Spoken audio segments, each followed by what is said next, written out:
Welcome to Tya Talk. I am here with Tya Bootcamp graduate, good friend now, and host of LOA Today, Walt Thiessen. How you doing, Walt?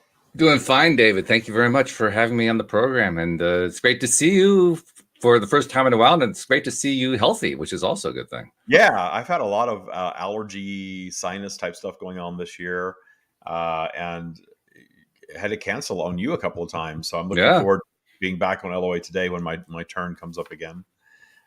I understand. What actually, Louise and I, for the first time in our relationship, got sick at the same time. We got that cold that's been going around. I Yeah, presume it was Michael and I had it too. yeah, but we've never been sick at the same time before. That was kind of a different experience. And Yeah, we're it's an kind of wondering, interesting. like, I don't know if it's it's like like a COVID well, I don't know if derivative. I'm thinking we're feeding each other's vibration at that, because we're both getting sick at the same time. She got literally sick 2 days after I did. I mean, it was that close. And I'm thinking, okay, what's going on here? Yeah, What are Michael we and I had the doing? same thing. I got sick, and then within hours, he started getting what I was getting. Yeah. That Okay. happened a couple of months ago, and then we got better, and then it came back around again. And we tested for COVID, and we were negative, whatever that means these days. Well, hey, that's another conversation. Yeah, we don't even know. We could do a whole show on that, which we won't do because everyone else is talking about that. But yeah, we had it, and it was just one of those things where I couldn't do anything because I could not talk. I Mm. couldn't speak without coughing like crazy. So I, had to bow out on one of the episodes of LOA Today, but I'm looking forward to coming back. But I want to first of all catch up with you here in front Sure. of the world, the world of the stream community on Patreon, at least, of your progress since you graduated. We have not spoken at all, really, since you graduated. I'm trying to think when the last time we spoke. It's been a while. You're right. It's 'Cause been quite a I had while. the appearance that I didn't make it to, so we really haven't Right. talked about it. So, Yeah. I think how's Taya going? probably January was the last time. Yeah. It's been it's been an interesting journey. I think, like anybody else, when you come out of Thai boot camp, one of the first things that strikes you is, well, yeah, I'm still dealing with the ups and downs of living in a world of polarity. Welcome to it. Mhm. Probably the big difference is you come out of it with an awareness of just what that means in a way that I didn't have before. Anyway, I suspect that's probably true for a lot of people. That before I thought of polarity in terms of, well, these terrible things are happening to me. Now I think of it in terms of, yeah, okay, well, what's next? It's a different feel. It's an entirely Yeah, different you don't experience. solve polarity, but you react to it very differently. Right, exactly. Yeah. So that's probably been the biggest deal. I mean, I know that especially some of your coaches and so forth talk about how everything gets better and better and better. And I think that may be happening, but I think it may be a little bit too soon for me to notice it. From my perspective, it's just more like it's just a different experience. I mean, some things have been rougher, some things have been easier, but overall, it's been an easier path. So in that sense, it's getting better. But I can't say, oh wow, look, this is all so much more wonderful than it was before. It's like it's just better. Yeah. What's the difference Well, between that's why better and it's a better? practice. You learn a practice, and the more you do the practice, the better life gets. But it's a practice that you've got to Yeah. stay in. That's why we moved everything into this community so that people that want to be practitioners of Taya or Tyists, Tyus. Ooh, I like that. Tyists, yeah, Yeah. Tyists, a Tyist, you can be part of the stream community on Patreon, and you can sort of go where you want to go and sort of upgrade, downgrade, enter, exit, as your journey unfolds, and get what you need in terms of community and interaction and training, Mhm. and just having a place to come back to keep your practice in check, because it is a Mhm. practice. And I've encountered people over the years that can go through Taya Boot Camp. We do 2 reunions every year. In fact, we're behind on the spring reunion because it's almost summer and we haven't done the spring reunion yet. We need to get that done. My move and everything has kind of disrupted some things that we're doing. Um, so there are people that graduate and we don't really hear from them a whole lot. They're not real active in base camp, and then all of a sudden they come back to the reunion and they're doing great. Sure. They're able to just go off and live their life with these tools, and I think that's wonderful. But that's not necessarily true for everyone. Some people move on and try to explore other things. Some people move on and do that and come back, and others stay in it and stay with it and keep the practice going, by being part of a community. That's why we have so many things for people to do after boot camp, from mentoring to going into expanded or mastery, or even coaching, because it's good to have something that keeps you tied to it. Yeah, I hear what you're saying. And in fact, you asked me offline a couple of days ago how it was going, and I don't remember exactly how I answered, but I know the gist of it was my own take on what the Tya practice has been in my life has shifted. I think I can't remember exactly how I expressed it, but the idea is I don't really do all the activities that we did in boot camp. I'm not doing the journaling. I was never much of a journaler anyway. That's boot camp made me do more journaling than I've done the rest of my life. But it was very useful while I was in there, but it's not something I really continued. And I've been doing meditating kind of off and on, sometimes yes, sometimes no. So I mean, the other stuff that I was doing on a daily basis as part of boot camp, I'm not really doing. Instead, what I find myself doing is doing a lot more what Abraham Hicks calls pre-paving, a lot more what's going on in my moment right now, and how do I want it to go? And more importantly, how am I responding to it in contrast to the way I used to respond to it? In other words, I'm thinking about the day-to-day moments of life differently. That's what I'm thinking of as the practice now. So in that way, my idea of the practice has shifted. Well, that's why, in boot camp, we give you all these tools, not expecting anyone to adapt every single tool in their life, but you're building a toolkit and you're figuring out what works for you. And what you will find is that if you keep practicing it, you will go back to some of those tools and maybe pick them up.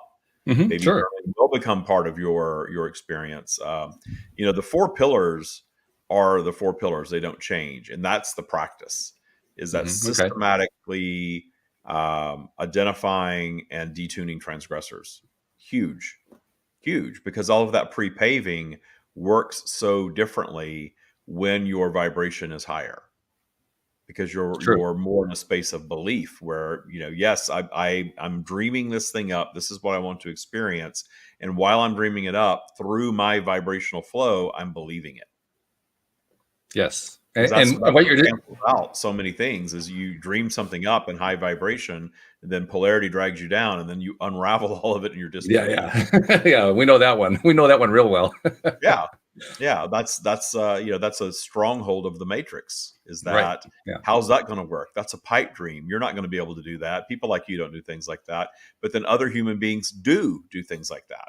Mm. And Yeah. what's the difference? The difference is confidence, which is belief. And it shows up in your life. I mean, as you know, as most people here know, I have my podcast, and I actually started shifting the way that I do the podcast in early February. I decided to do a lot more bringing guests on. Up until that point, I'd done almost everything with just co-hosts for quite a few years. And in in the course of bringing guests on, what I'm discovering is, well, first of all, I'm rediscovering how much I love doing the show. But even more than that, I'm discovering that I'm using the tool, not the tool so much as the perspective, because that's what I think of as what you're calling the tools. I think of that as the perspective, the Tya perspective. I'm using that as I'm interviewing all these new people coming onto the show who I don't know. And it serves me really, really well, because it means I'm able to not only tie into their perspective without judging in any way. And actually, with most of them, it's been pretty easy, to be perfectly honest. I had one so far that was a real challenge, and even that one wasn't too hard. But more importantly, it has enabled me to find ways to appreciate them in the midst of a conversation that in the past, perhaps I would have found to be, well, not traumatizing, but challenging. Now I can hear an opinion that I just don't agree with at all and say, okay, yeah, well, let's see what's next. I mean, it just doesn't affect me anymore. You've released that need to be right, and that Right. need to be validated by somebody else, right? Oh, yeah. Which, I mean, I was doing that for years with the podcast. I mean, that was always a goal, but it accelerated, I think, with going through Tya boot camp. Well, there's something about allowing, in Tya, the 4 pillars are all about allowing more source, which is more abundance and more clarity. Sure. All the same thing. And they're systematically into your life. It's detuning the stuff that holds you away from it, essentially. That's all Tya really is. So the more I have found, the more source I allow in my life, the less I care about being right or being validated or somebody believing me or in me. When you channel, I'm sure there are people that believe that it's my own ego or that it's fake or any of that stuff. And for years, I have really been in this space of I just don't care if they don't believe in it or if it's not for me, or whatever their opinion is fine, because I don't need the validation of someone else to know that it's authentic for me. I just don't. And I've had to take that. I really had to make that determination to come out of the closet as a channel and do what I do. But now I've applied that across every area of my life, of just not needing to be right and not needing to get that polarity. Once you're out of the matrix, and I don't believe that any of us are completely out of the matrix all the time, but once you've really sort of risen in vibration, allowed more source, and moved yourself out of that polarity, you can sort of look upon it in appreciation and understand how many people are creating their experience in the matrix. All of this political conjecture, and I'm right and you're wrong, and I'm on the right side and you're on the wrong side, and it's palpable. It seems to be amping up. It's like the matrix is really getting noisy these days, and COVID sort of really ramped it up. But for a lot of us, that sort of drove us further out of it, which I think is a beautiful thing. Yeah, I agree with that. In fact, I mean, I have to remind myself that it has ramped up, because I've gotten to the point now where I'm so, I don't want to say detached. It sounds like I'm somehow separating from myself when I say that. I'm so not aware, let's put it that way. I'm so not aware of what's going on day to day that I have to remind myself, oh yeah, people are still concerned about this stuff. Oh yeah, there's Ukraine going on. Oh yeah, there's all kinds of political stuff going on. It doesn't affect me anymore, which is great. But I have to kind of remind myself it does affect other people. Yeah. And I'm still dealing with people, so it bears well to bear it in mind to remember, yeah, this is affecting people. Yeah. Well, I had an experience where I had a good friend come to visit a few weeks ago, and we were out to dinner, and we got into some kind of a discussion that kind of went in that political direction. And, it got heated. It wasn't nasty, but it got heated just because I was so like, it's fine. Well, it's not fine. You've got it. No, I don't. I don't have to have a side on this or have an opinion on this or be angry about this. I really don't. And another aspect of heightened source connection for me is no longer needing. In fact, I just recorded a podcast with Julie, who is watching right now, I believe. Hi, Julie. Hi, hey, David. Julie. Hi, Cheryl. It's nice that you're all saying hello and checking in. If you have questions for Walt or myself, you can type those in. This is Tya Talk.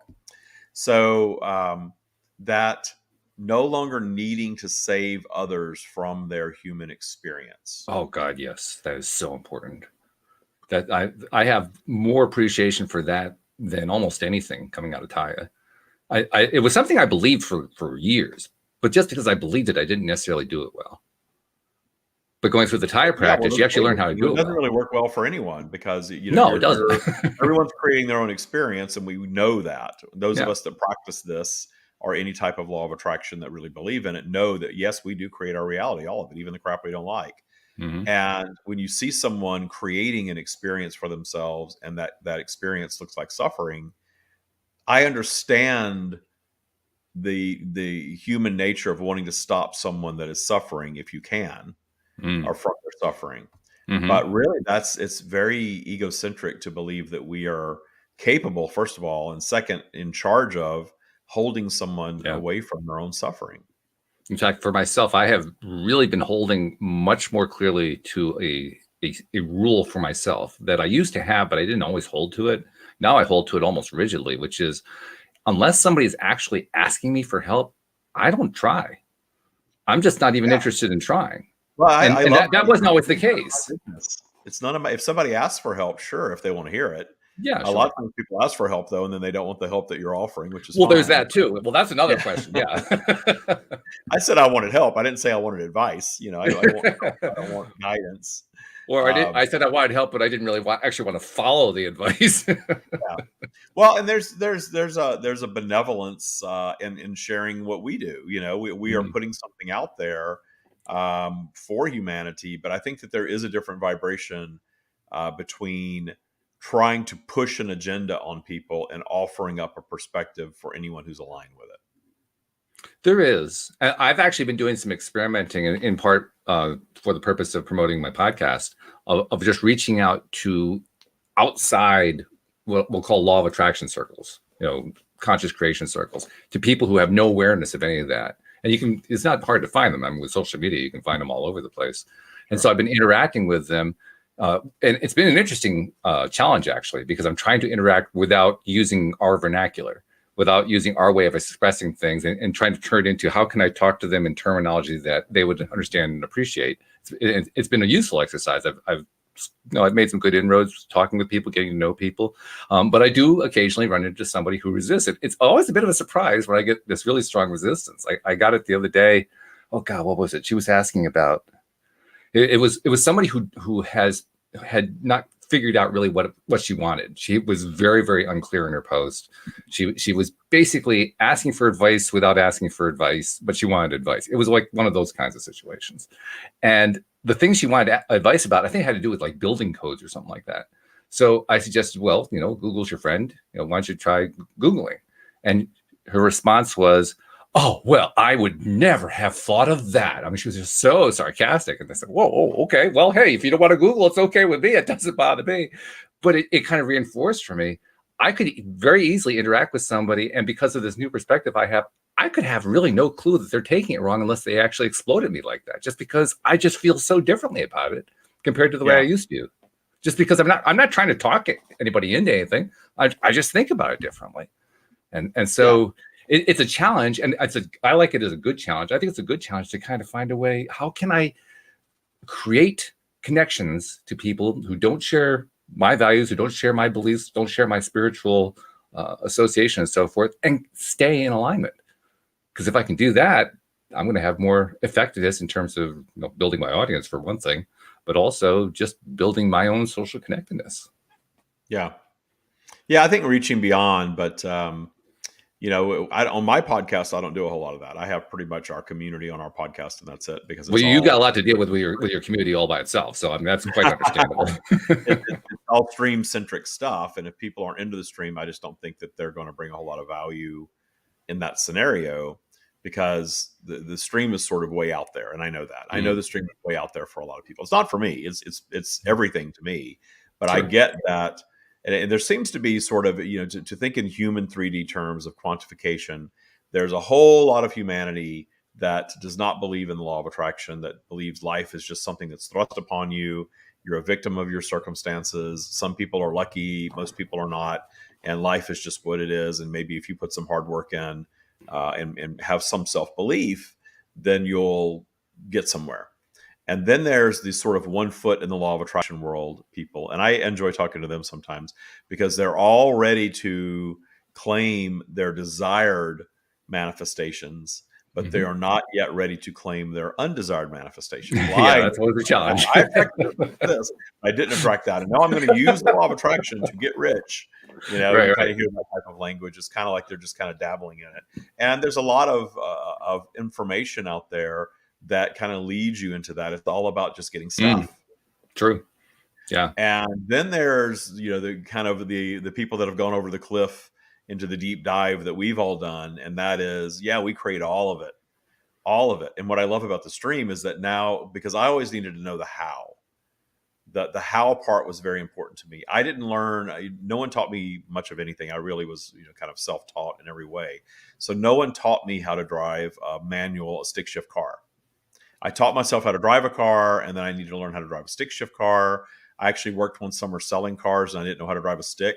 And the general manager took my car away from me and said, "Here, you've got a demonstrator." It was a used, demonstrator, and it's a stick, and you can't drive anything but this. Figure it out. Ooh, okay. Yeah, and somehow I had a friend that lived nearby, and somehow I got that thing over to his house. And I was around a couple times. But that must have been quite a trip. I still was, herky jerky, all over the place, stalling all the time and all that. And I found, and this was before Google, of course, because I'm ancient. I somehow found an article like in Car and Driver or something of how to, what a transmission actually does. Because I didn't grow up working on cars. I love cars, but I didn't grow up mechanically working on them. And as soon as I understood that the transmission disengaged the drive shaft from the engine so that you could put it into a different gear to have the power be different going to the wheels, it all clicked for me. And then I knew how to drive a stick shift. Okay. I needed to understand the mechanics of it. I needed to understand the how. And the thing that got me with most law of attraction teachings is it didn't really go into the how, because I can't buy that I create and attract the wealth in my life and the material abundance and my good health and all of these things but that means I also attract all the crap in my life, and I have Mm. from day one.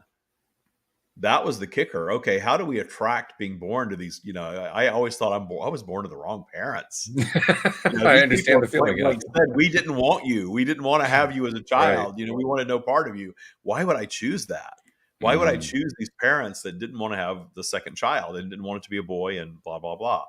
And that's why By I the way, wanted to I want to work. interrupt for a second here, because I know that you came to terms with it. Obviously, you did. You wouldn't have gotten Oh to yeah, the point you are right now. But I'm curious to know, how did you answer that specific question? Did you come up with a reason why you decided to come here? yeah. I came here to do what I'm doing. Okay. To very much do what I'm doing, to be the channel of source and to share the stream. It And took me was many that part of the years to decision get though to about that, but in your that was opinion was always coming in such a palpable way. And I projected into a scenario where I was less likely to have that managed out of me. but I guess my question is, was that part of the reason why you picked those parents? In other words, what was the role of picking those parents? Oh yeah, How did you now come I to look terms with back that? and say, gosh, I had the perfect parents. Okay. Because All if I right. had had these doting, loving, amazing, parents that were all involved in my life, I would have learned. I would have dove right into the matrix, and I would have learned to really turn down the stream.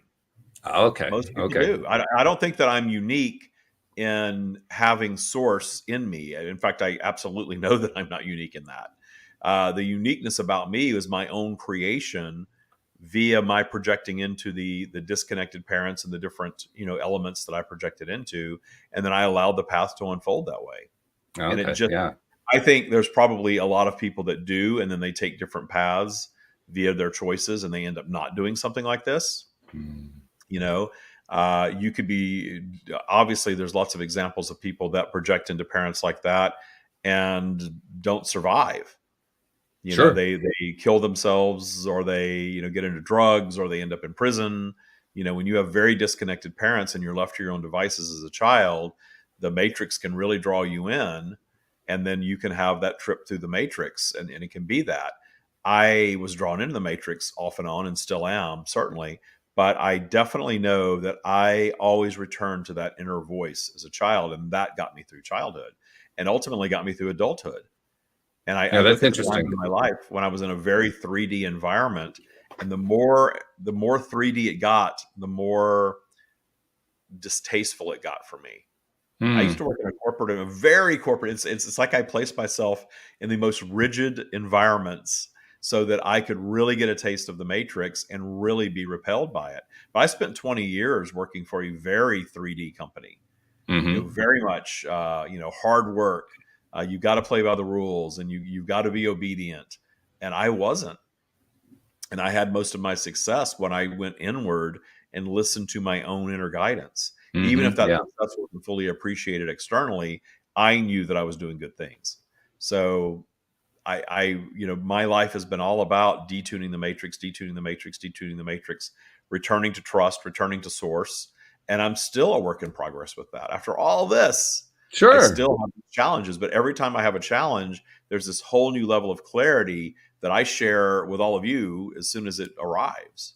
Yeah. In fact, I find it really interesting to find out what people are able to resolve within their own minds about why they made choices. Like, how did I came to this life with these parents, and in this situation, why did I do that? And for people like you and me who have learned to get that to that point where we're able to answer that question with some degree of clarity, the reasons are really interesting, because like you point out, two different people can be thrown in the same situation and end up with two different results because of who they are and where they are in their growth path and so forth.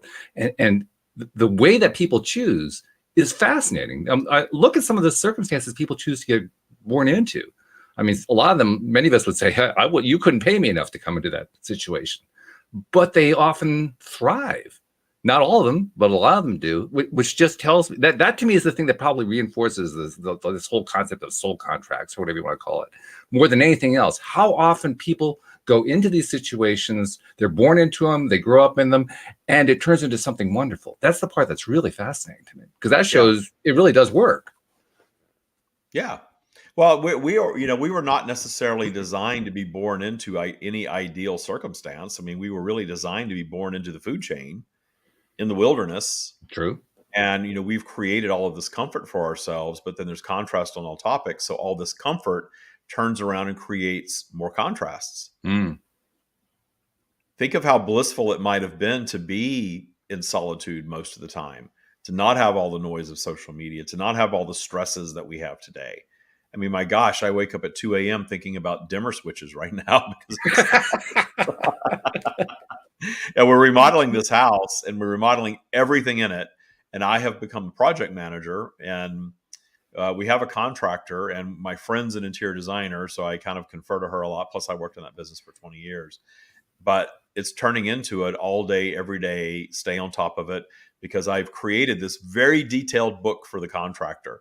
Every light switch, every handle, every thing that you can imagine, exactly where it goes. And I show up every day and inevitably something's in the wrong place every single day.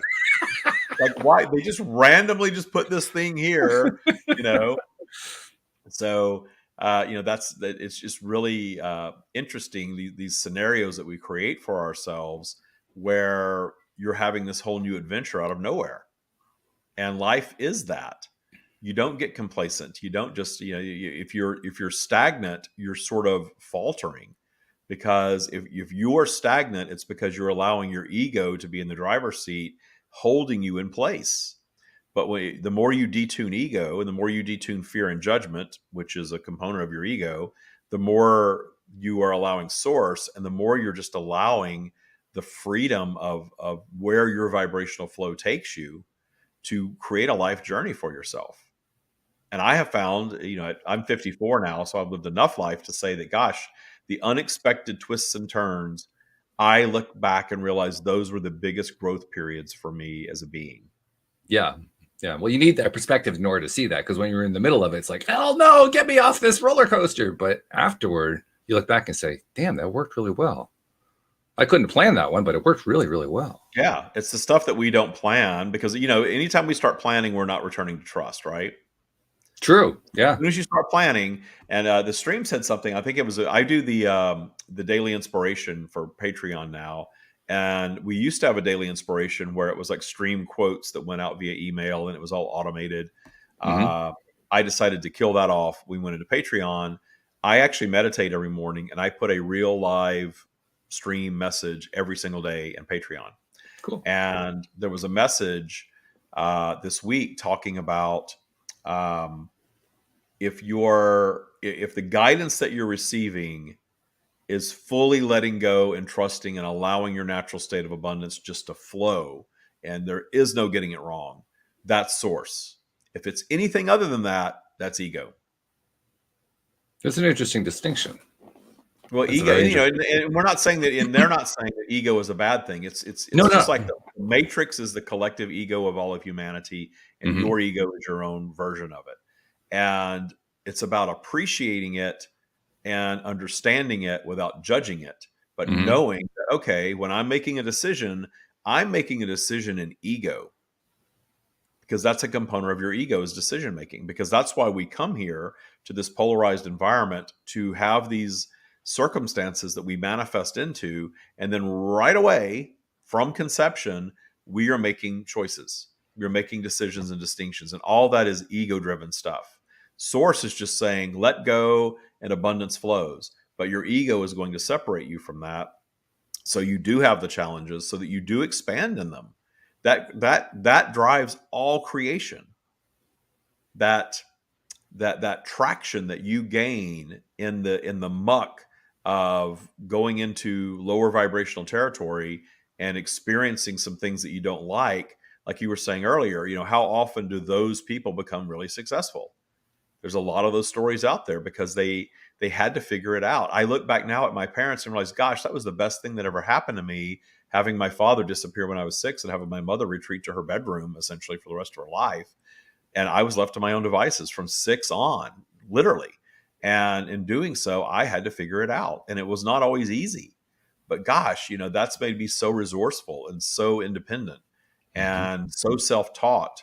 And I love that. It's the best thing that could have ever happened to me. David has a question for you, Walt. Okay. So, David is new in Thai boot camp. About Hi, David. Second Thai boot camp.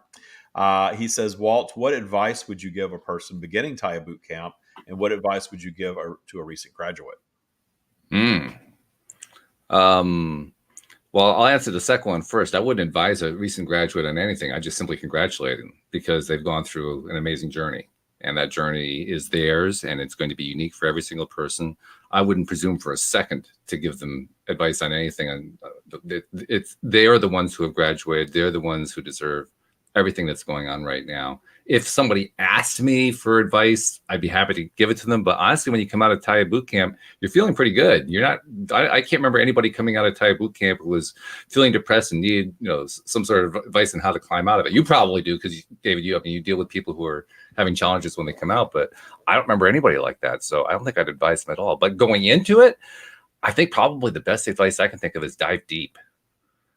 The biggest challenge I think for anyone going into Tya boot camp is being willing to just go off the cliff.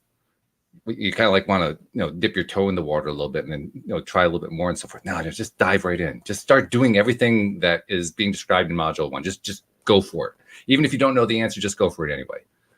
Because the sooner that you do that, the sooner you reach that crisis point that everybody runs into at least once during boot camp. And it's a crisis point that is going to be different for everybody. So it's kind of hard to describe what it is, but it's going to be one where all of a sudden you come face to face with the root of whatever it was that drove you to Tya boot camp in the first place. And it's a shock because, yeah, you knew you were looking for that. You knew you were going after transgressors and so forth. But when it shows up, for me anyway, it was like, really? That's it? I didn't think it was that. I didn't think that's what I actually had to be wrestling with. I thought that was this other thing. Well, no, actually, it's this thing right here that you're dealing with right now. And you can't know what that's going to be unless you dive deep. So dive deep, get there quick, because then the rest of it goes a whole lot easier.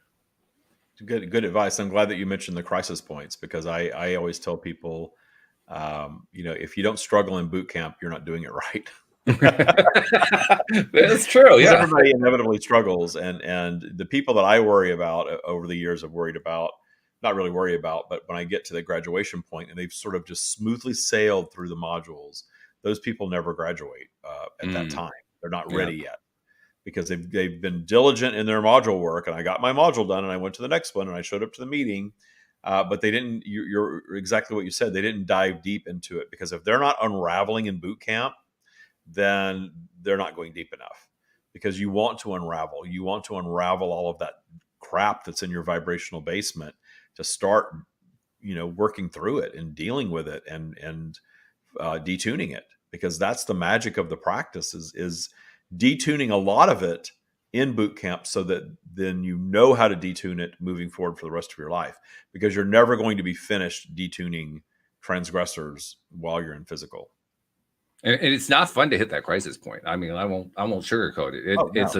It's a pain. It's awful for that brief moment in time when you're dealing with it. But I'm so glad looking back that I actually hit it. I don't know if you remember, David. I hit my crisis point in module 1. I didn't waste any time. I was like, bam, I'm right there. And it hit me. What the hell did I get myself into? Yeah, right. Exactly. Yeah. But it was well worth it because I had to deal with it immediately. Boy, the growth that I went through was so much easier after that point, because now I knew, okay, well, I can get through that. I can get through any of this stuff. Yeah, the dive deep is a really good piece of advice. So that was a great question, David. The advice I give about boot camp is to not look for anything from it. Just do the work. Don't come in thinking, gosh, it's 3 weeks in, I haven't manifested anything, or I haven't changed, That doesn't work that way. Anything that you look for in life, you're probably chasing it away. You're the one chasing it away in your expectation of it. Because again, there's that fine line between isness, I am that thing, and so therefore I have to be that thing via universal law, and the vibration of need. We dip into the vibration of need so easily. I deserve this. Where is it? Why hasn't it come yet? Gosh, I'm doing all this work. You're just chasing it away, whatever it is. So that's the unsolicited piece of advice I would give, is to definitely listen to Walt, dive deep, and then to let go of any expectation of any specific outcome in there. Which is probably the harder one, to be honest. I mean, it's more painful to hit that crisis point, but the harder part is what you were just describing, the letting go of an expectation. I know I struggled with that throughout most of boot camp. Yeah. Well, it's one of those things where people decide to join boot camp usually because there's something specific they want to solve or change in their lives. Right. But really, what it's going to do for you is it's going to change everything. You know, we've moved really deep into calling it a new operating system for your life, because that's what it is. Mm-hmm. And it's not just about manifesting XYZ stuff. People used to get in for that. And I used to kind of market it that way. You know, that was really here's how to break through your abundance blocks. I know how to do this. I've cracked the code. Sure. Here it is.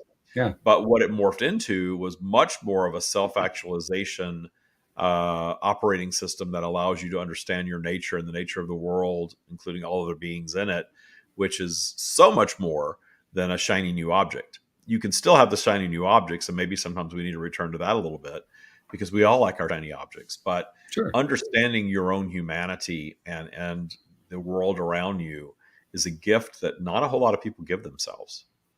I'll even take that, what you just said, back to what we just spoke about a moment ago, about trying to hang on to looking for manifestations. And I'll do it by saying, cut yourself some slack for wanting to have those manifestations happen. Recognize that, no, you don't really want to go down that road, but cut yourself some slack. Okay, so you asked for something that doesn't really make any sense. Oh, all right, so let it go. No big deal. Don't hang on to it. Don't get all wrapped up. Oh my God, the manifestations aren't happening. I wasted so much money. I'm wasting so much time. No, don't go down that road. That's just going to kill you. But if you happen to be looking for manifestations, that's how I end up letting go of it. I finally realized, okay, I did it again. Big deal. And I kind of shook it off. Yeah. Well, it's all part of it. Your vibrational flow is never going to end as long as you're in physical. That is the human journey, that up and down. And it really is, Tya, is about how you experience it. I manifested this. I haven't manifested that yet. I don't even need that anymore. Maybe I still want to experience this. There's still things, as much as I've gotten at peace with whatever is, there are still physical things that I would like to experience that I have not yet experienced.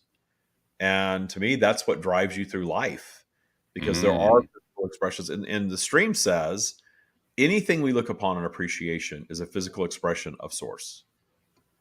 Anything. Shiny new car, a delicious meal, a person that you find appealing, for you, that is source, because it's all source creation. So these are just your preferences. So anything in the human physical world that you can view with appreciation, you can experience in one way or another. And the experiencing of it, that allowing it to flow in and be experienced and then even flow out, is such a higher vibration than I must possess this. Yeah. I need to lock it down, because there is fear in that. Believing that we have to own something. There's nothing wrong with owning anything, but believing that we have to, and that it has to be forever. Think about how much forever the Matrix teaches us. The kids are all raised on Disney movies by and large. Maybe not so much right at this moment, because I think they're in trouble again. But that idea of, you're going to be a princess, you're going to meet your Prince Charming, and you're going to be together forever. Are you going to have this thing forever? It's always about something being forever, but nothing is forever. The only thing that is forever is our eternal state of consciousness. But in physical, there is no forever. So that idea that we have to have an experience and we have to lock it down and hold on to it until the bitter end, it's so limiting, because you're not trusting that if you manifested something, whatever it is, once, that you're not going to be able to manifest it again. Which is a position of lack, for sure. Yeah. Yeah. In fact, as we're talking about this, I'm also realizing there was another big thing I got out of boot camp that I haven't identified here on the program. And that is, you mentioned appreciation, and you really learn to appreciate appreciation, if that's not too redundant to say that. I mean, you really learn to appreciate appreciation in the boot camp. And one of the things that you try to learn early on in boot camp, I don't remember what module it is, but they bring it in pretty soon, is the idea of appreciating transgressors, appreciating things that you don't like so much. And that does seem really, really hard at first. It seems impossible at first. But if you stick with it, we dive right into that on purpose. Module 1 is about that. Is it module 1? Okay, well, that's probably why I crashed there. So that would explain that. Explain it. Start with transgressors, and let's dive right into it. Okay, you're right. Yeah. Okay. So that's exactly where it happened. Yeah. But my point is that once you get through your first few experiences of finding ways to appreciate transgressors, finding ways to appreciate things that you normally wouldn't have appreciated, that's the unexpected benefit that comes out of boot camp once you graduate, because I find myself now looking for them. What can I find in my life that comes to me that I don't like, that I can find a way to appreciate? That talk about doing the practice, that to me is like the biggest practice. How can I take this concept of appreciation and apply it to everything? And it's a challenge, but it's also kind of fun. There's a little piece of me that wonders, like, am I okay for doing that? I mean, this is not normal human behavior. Normally humans, when they're presented with transgressors, as we call them, or just negative things that happen, oh, we react to them and we get all upset and blah, blah, blah, blah, blah. And I'm not doing that. Instead, I'm saying, well, I can kind of see where they're coming from. Completely different way of looking at it. And when it becomes a habit and you don't even, you don't go to that fear-based place at all anymore, that's when life gets really magical, because it is a different operating system than what humanity by and large runs on. And people might think you're nuts, but you don't even care. No, you don't. That's the weird part. You don't care. Yeah. It's true. That's funny though. I can appreciate what I'm told that I'm not supposed to appreciate. Because that's the other thing too, because it's not like your likes and dislikes change a whole lot. You still like things. There are other things you don't like. Yeah. That doesn't really change. What changes is how you think about them. Yeah, they're all preferences. Exactly. Yeah, but then you're not fearing the things that are not your preference as much, if at all. And then the things that are your preference, you're able to appreciate them without the need for a timeline or any need around it. You can allow just the viewing of something that you appreciate just to be the experience, right? Rather than we were out there the night talking about the new house, and somebody saw some pictures of it, and well, it must be nice. Oh, that must be nice. And and it was like we were kind of talking about that in the car on the way home. I'm like, wow, why can't you just say good for you, congratulations? I thought, it must be nice to be able to live in that house and have all of that other stuff. Because when somebody says something like that, the vibe that's present is, I can't have what you have, so it must be nice. I think of the old Brian Wilson Beach Boys song. Oh, wouldn't it be nice if we were married and all that stuff? Yeah. It's the exact same vibe. It would be nice to to have that privilege to live in this thing or whatever. And I've never thought that way. I've always looked at somebody that had something nice and thought good for them. Because there's never a belief system where I believe that that's not available to me. Even things that I have not yet manifested. And there's plenty of things that I would like to have that I have not yet manifested. But when I see them, I look at them in appreciation. I'm not looking at them thinking, gosh, I'll never have that. It must be nice to be able to have that. How defeating is that? And that's a big change that comes through going through the Tya boot camp. Yeah, well, because when you're saying it must be nice, it's because you're not allowing yourself to believe that you can experience it or have it. But when you go through the camp, now all of a sudden you're not thinking about it that way anymore, and that's a new experience. That's a very wonderful new experience. It's an unexpected experience in some ways, because you didn't realize. It takes the pressure off, but you didn't even realize you wanted it. I mean, maybe I'm just speaking for myself on this one, but I didn't know I wanted that, and then all of a sudden it happened. Like it was kind of like Steve Jobs inventing the iPhone. I didn't know I needed an iPhone. But all of a sudden there was like, right. Yeah, that's a fantastic example of creation. Creating something new that no one even really imagined before, but now you can't imagine not having. Right, exactly. But that's also a vibrational change, right? The vibration, the creation of the iPhone shifted the vibration of humanity. It did. Not all of humanity, but general of the matrix, it absolutely did. Because it placed all of this information in our pockets and all this connectivity in our pockets. And then social media followed that. And the world will never be the same again. And everyone was affected, even if they didn't feel an immediate shift in their own lives, they were still feeling it inadvertently because they were experiencing everybody else's reaction to it. So the vibration happened to everybody. Well, because, resisting it becomes a thing too. Sure.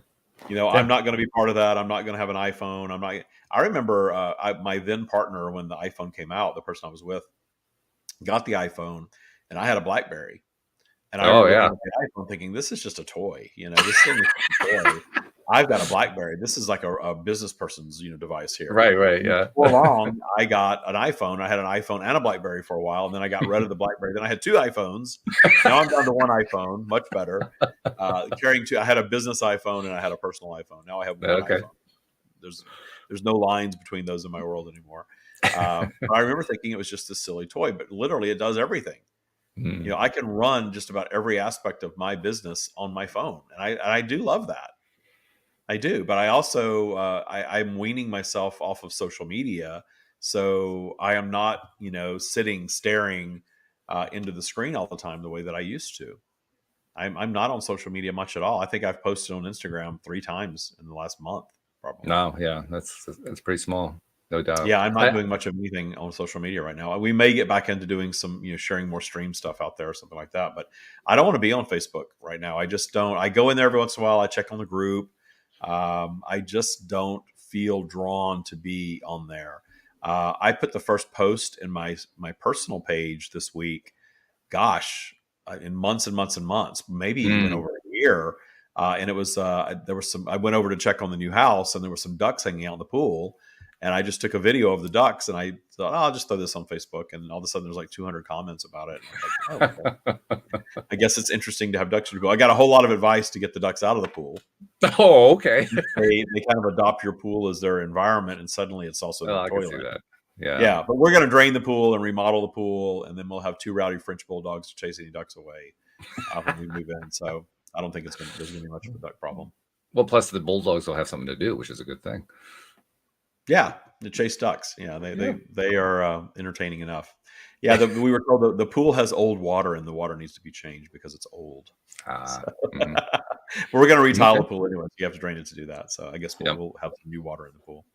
So the process of letting go and allowing more source and returning to trust is something that I'm experiencing in my life on a higher and higher level all the time. And I've been at this for years. I've been at this for my whole life, and I've been teaching it for the last 4 years. We really created Tya. When I started sharing the stream, Tya just came as the practical application of their teachings. And it's not some ancient, thing. It's about 4 years old at this point. But as a mindset practice, it's always evolving, and we're always having these new revelations in it. But it always just comes back to returning to trust. That's why we call it Tya, trust your abundance, and allowing source just to flow abundance to us. I think that's a continuous learning process, because even after going through Tya boot camp, I can honestly say that I'm always allowing source. I'm a human being, and I'm still living my human experience. And there are sometimes I cut it off, but I cut it off a lot less. And that's the work. A lot more. Is not cutting it off as much, allowing more of it. Yeah. But you're right. We're all moving through polarity. I do not think that there is any human being that is so enlightened that they're at one with source all the time.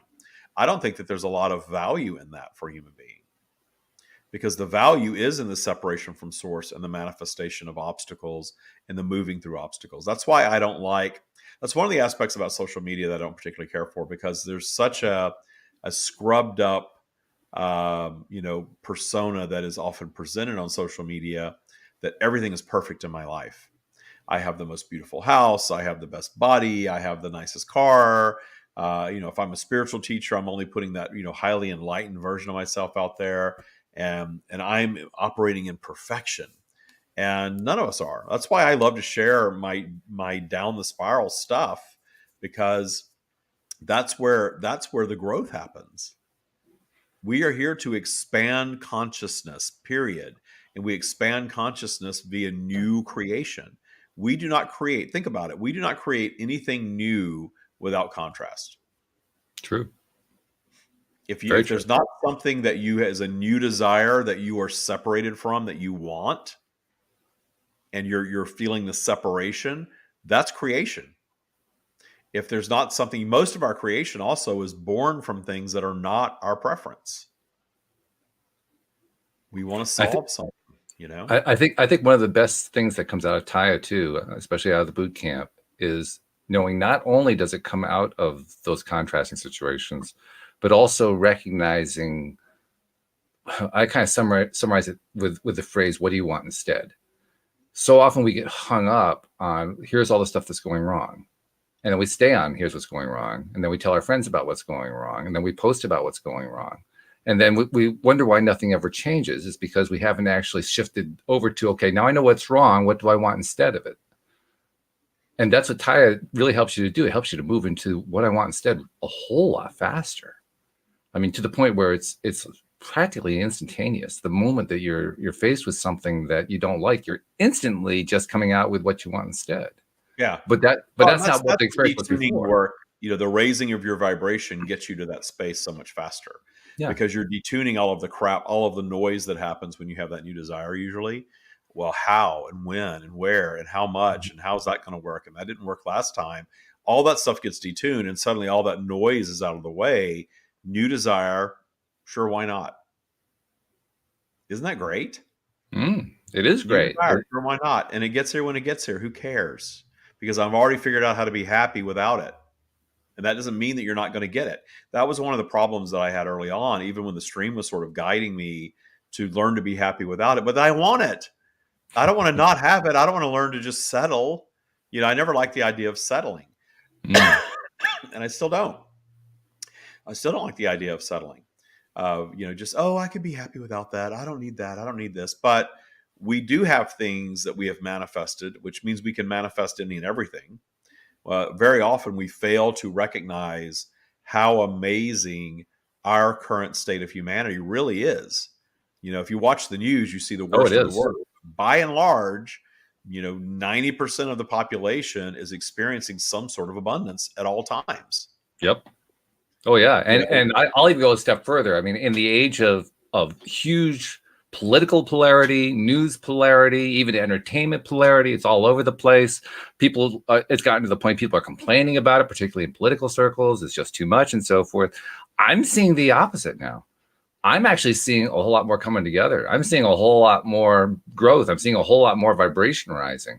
And maybe that's just because of where I'm sitting, what chair I'm sitting in, but I know it's out there. You've drawn that into your reality is what's happened. It's always there, but you've drawn that into your reality, and that's where you choose to focus. That's why I'm not on social media so much, because I don't want to hop on even TikTok and see, who's arguing about what today and all that. I can handle it, but why do I even need to see any of that? True. Why do I even need to see any of that? No. I really want to spend my time enjoying nature, enjoying my dogs, enjoying my home life and my relationship. Enjoying the people that I am close to and letting that be my world without needing to see what's going on out there, who's saying what, who's doing what, what's the latest that has nothing to do with me. It's such a lovely way to exist, to just not get so caught up in what, because anytime it's being fed to you by someone else and you're allowing it in, yes, it's a vibrational alignment. You're choosing to be there. But your thoughts and your vibration is subject to being controlled by somebody else's desire or intention. That's also where it's interesting to engage in it, though. Because I totally get what you're saying, and I don't tend to get close to a lot of these conversational things that go on that I really don't like much. But even in those situations where I do get involved, I still see them quite differently from the way I used to. I think this is what comes out of going through the Tya practice and the Tya boot camp. I can now encounter somebody who, I'm going to use a current example everybody knows, the war in Ukraine. Okay, I can be talking with somebody who's all upset about the war in Ukraine, what the Russians are doing, what's happening to the cities, what's happening to the people, and so forth, and I don't even feel what they're feeling. I can tell what they're feeling. I mean, I can sense what they're feeling. It's not hard to sense it. They're pretty much throwing it to you in waves. It just doesn't affect me anymore. And it doesn't affect me anymore because I just don't think of it as a crisis anymore. I think of it differently. I mean, certainly I don't like all the destruction that's going on. I don't like all that kind of stuff. But I also see all the different growth that's happening far in advance of what everybody else is seeing. So it becomes actually pretty easy to process it because even though I'm experiencing it, I don't experience it the way I used to. Well, that's because you've brought yourself out of the matrix, and the matrix is all about, let's present to you things that are inevitable to experience as a human being is things that you're supposed to fear and judge. Suffering. We all create suffering for ourselves in our judgment of others and our experiences and ourselves. We create We're our own good at suffering judgment. it. So suffering, you're not supposed to have suffering. Suffering's bad. No. Anybody's suffering, you better stop it, because we can't have suffering. We got to end all suffering. We're going to end all suffering by 2030. Somebody said that the other day. I saw a proclamation that we were going to end all suffering by 2030. And I thought, okay, that's great. It was a fundraiser. I'm like, oh, that's a good way to make some money, I guess, because I'm it's a curious nice to see how they're going idea, to pull it off. I mean, that's going to be you're great going to trick. I like you're that. saying that you're going to end humanity if you're going to end suffering. Yeah, because, okay. suffering is innate. And and aging. Aging is bad. You're not supposed to age. Death is bad. You need to fear death. Well, those anything that's inevitable in the human experience that is being presented to you as something that you've got to stop this. People are dying. You don't understand. Look how that was used so heavily during the pandemic. Oh yeah. If you don't wear a mask, you are killing people. You're causing people to die if you don't wear a mask. And now, of course, it's coming out that that wasn't really necessarily so true, but that was preached so heavily, and I never whisper bought that into one. I never bought into that one. never bought into that for a minute. I'm like, yeah, early on when we really didn't know what the hell was going on, but I think that it turned into this political thing real fast, and then it just, anytime something gets politicized, boom, that is the epicenter of the matrix is politics. So I don't want any part of it after that. Like, this is just silly. This is just absolutely silly that we're getting this upset about it. And I had friends on Facebook filming people in public walking down the street. They're not wearing a mask. Look at this Karen not wearing a mask. I was like, this is insanity. You're worried about somebody that's, 50 feet away from you outside wearing a mask or not. Yeah, they didn't even read this. I mean, they're reading about how you have to wear a mask, but they aren't reading all the science that says why you have to wear a mask and where it's important to wear. They're just saying, "Oh, it's just mask." It really does, and all of that. It just became this political football, for everyone. Right. And that it was just so. What's gone on in the last couple of years is really interesting. It's just really interesting to see how much media has so much control over humanity and how fear is used to control behavior. Well, also, I mean, it works both ways because media also feeds off of. I mean, media gives us media is a mirror. It mirrors back to us what state we're already in. So, I mean, what do people want to listen to? They want to tune to the news has morphed into this entertainment where people tune to the news station that's going to reaffirm their own belief system. Yeah, exactly. Yeah. So it's noticing what the matrix is without dipping into the judgment of it, because as soon as you start judging it, you're in it, you're part of it. So the being in the higher vibration is appreciation of the matrix. That all of this contrast for humanity is driving new creation for humanity. The world is not ending. Humanity is not over. The best of life is behind us. You hear those sentiments a lot these days, it seems, especially with older, like Gen Xers and people like that. But I don't believe that at all. I think that abundance is always flowing, and turn off all the noise and allow your natural state of abundance just to return naturally. Or the way I'm actually thinking about it is, I mean, what you just said is beautiful, but the way I think about it is it isn't so much return naturally, it's me noticing it naturally. The abundance was always there. It never went away. I just abundance doesn't go away. It doesn't. And the stream is talking about that a lot lately. Every time I channel now, that really is a running theme, that abundance is always flowing. Source, the consciousness that is all creation, which the stream is that. We all have that in us. That is nothing but abundance. Pure joy, pure love, well-being, pure abundance, always available to us all the time, nonstop. The physical experience is an experience in polarity, where polarity causes us to have some separation from that so that we can feed it. We feed source through our new creation. We create expansion in experiencing contrast and having these new desires, these new ideas come up, and we are co-creators with source. We are. That's why we're in contrast. That's why we operate in polarity. That's why we can then look at the matrix and look at all of the people that are arguing on social media and politics right now and just appreciate them. Yeah. I'm not saying Facebook should be banned or changed or people shouldn't be on there. I'm just saying that I'm choosing not to have that experience right now. Yeah. I'm choosing not to have it nearly as much as I was for a while, because I had this fear-based belief that in my business, I needed to be on social media, because I bought into what other people were telling me. Well, if you're going to publish another book and you're going to grow and you've got to have this big following and you've got to do all this stuff. And I was placing myself in social media a lot. And then I realized, why? If I'm practicing what I teach, why do I need to do anything other than just enjoy teaching it and letting the people that are aligned with it show up? And when I let go and allowed that, that's what happened. The That's people cool. that are aligned like with it that. show up. My life is abundant no matter what. Whether I have 1 follower or 1 million followers, it doesn't matter. I'm manifesting a beautiful life. Mm-hmm. So really aligning everything that I do with Tya. That's been my journey. And it's been that bumpy journey, which has been amazing, because every time I hit one of these downturns, I get this whole new level of clarity that comes through. And then I jump on here and share it with everybody, whether you want to hear it or not. Oh, well, I want to hear it. I love hearing it. This is great. One of the things I've been experimenting with, you're reminding me of it, and it's really, really honing in for me.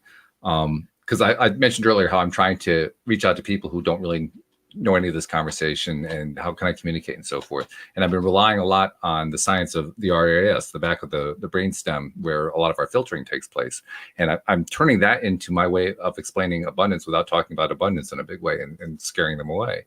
And the way I explain it is, all the stuff that you are wishing would happen is already there. The only reason you don't see it is because of the RAS. The RAS is filtering it out, and you need to reprogram that. And I'm getting a lot of very interesting, very positive reaction to that. Because now I've basically kind of skipped all the teaching, right? I've just gone right to, here's how you fix it. And people say, oh, yeah, I could see how that would work, without knowing any of the theory, which I think is pretty cool, So I guess what I'm saying is it demonstrates we can still reach out. We can still talk to people who aren't aware of this stuff. We can still deal with the people who are dealing with crazy stuff. We can do it in terms that they want. And our education, what we've learned, informs us very quickly how to express that source message that's coming through all of us. Because like you said, we all have the source message coming through. We're just trying to figure out how to translate it, how to turn it into something that we can express to somebody else. And I'm finding you really can. You can really do it. And you can do it through tools that you already know about, which is pretty cool. I love that. Yeah. Yeah. And not everybody needs to know the why mechanics of every single thing. No. They can just sort of, and there are things out there that as soon as you hear them, you've never thought about it that way before, but you just innately know that it's true. Yeah. It just makes sense, especially when you're in that high vibrational state. That's the thing. Because when you're in the force connected state, the clarity is so easy, because there's no resistance to anything. Yeah, that makes perfect sense. That's perfectly true. But then if the vibration is lower and you're observing something like that, well, how and why? And I need the science behind this. And, if COVID has taught us nothing else, I'll wrap up on one more little COVID dig. Okay. It's not perfect. Science is always changing, Right. always. So, and that's the beauty of science. It's the exploration. But there are people that seem to think that it's a destination. This is the science. What does the science say on this? Well, what is the science revealing right now? And what's it going to reveal 2 weeks from now and 2 years from now? My cousin's husband is a physicist. I had a great conversation with him about this. I mentioned this recently on the podcast. He points out that anyone who talks about science proving anything is not a scientist, because scientists understand that there is no proof in science. Science is a data gathering enterprise. And they're constantly just trying to gather data. That everything is vibrational, therefore everything is fluid. A true scientist doesn't try to prove anything, because proof that's is what for I'm saying, math. is that the only thing that it does prove is that everything is fluid and expanding and vibrational. That's what I think it proves it to us spiritually, for sure. Yeah. And it morphs into different things. That's the way I think about it. But scientifically, science is never interested in proving anything. Science has never tried to prove anything. And I think probably the best thing we can do with science is just to let go of this idea that science proves. Maths are about proofs.